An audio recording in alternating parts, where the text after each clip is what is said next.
আজ তোমাদের জন্য চটপট একটা ডিপের জন্য লাগবে একটা মিক্সিং জার।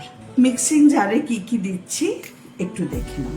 4-5 টুকরো কাঁচা আম, বেশ খানিকটা পুদিনা পাতা, 1 বাঞ্চ, হ্যাঁ এটা ধুয়ে দিয়েছি তাই ভিজানো, আবার 1 বাঞ্চ ধনে পাতা, এগুলো ভিজিয়ে রেখেছি কারণ এগুলোতে ভীষণ মাটি হয়, নোংরা থাকে।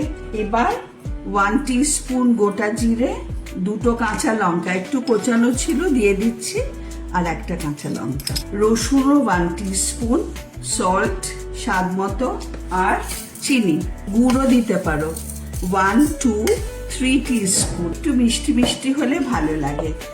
এটা এবার ব্লেন্ড করলেই হয়ে যাবে চাটনি।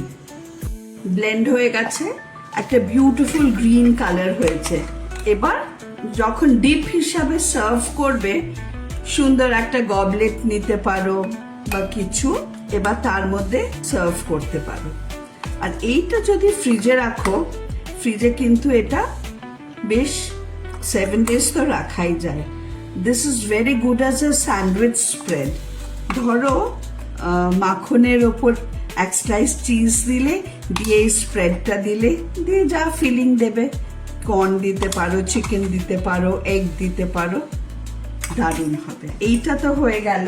এবার আমি জাস্ট একটা ছোট্ট রেড লঙ্কা দিয়ে দিলাম, ব্যাস আমাদের ম্যাঙ্গো পুদিনা ডিপ রেডি। ভালো থেকো।